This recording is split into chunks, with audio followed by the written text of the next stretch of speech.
into St. Francis. There was another officer walking in. We were kind of going in the same direction. So I asked, "You're working late tonight, huh?" He said, "Yes." He said, "I'm here to sit with a prisoner." And I said, "Well, is the prisoner's name Tyree Nichols?" And he said, "Yes."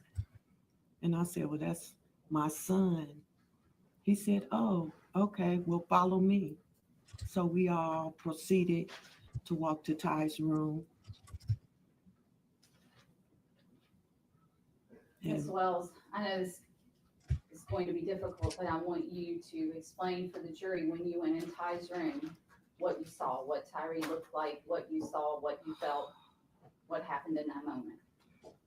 when I walked into the room and I saw my son, I immediately went over to him and I fell out on him because my son was beaten to a pulp. His head was the size of a watermelon. Sheesh. His nose was broken. His neck was split open from the swelling. He was bruised from head to toe.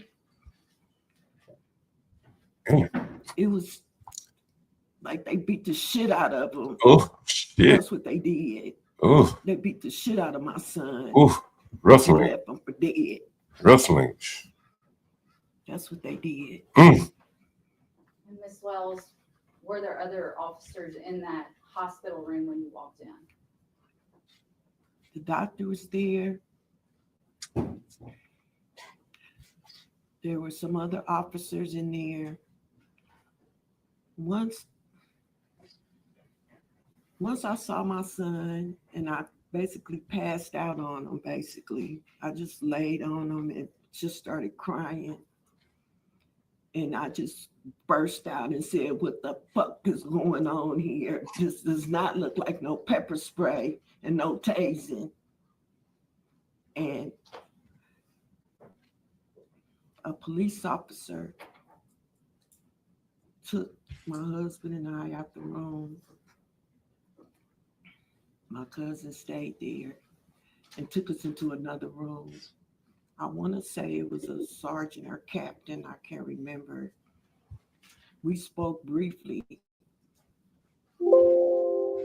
and then next thing you know, all of Shelby County police and everybody was out the room. They said TBI had taken over the case, and all the police officers that were there were gone.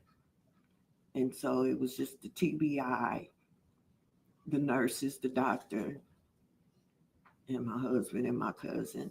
We were in the room with my son. When you saw your son, was he ever responsive to you that night? No, Tyree was not responsive.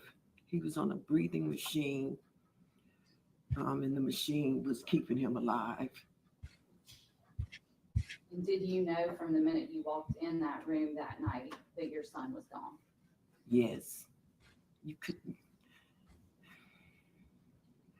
There's no way my son would have survived from that.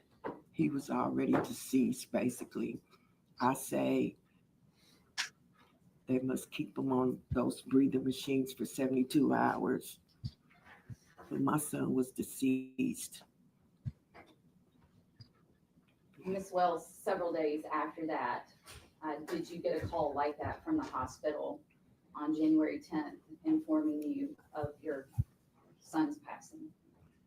Yes, I got a call a little after 2 by the same doctor, Charles. I want to say Charles. I can't remember. I meant to look. I can't remember. He said, "Mrs. Wells." I said, "Yes." He said, "This is Doctor from St. Francis Hospital." I said, "Yes." He said, "I just called to tell you that I pronounced your son deceased at 1:41 p.m.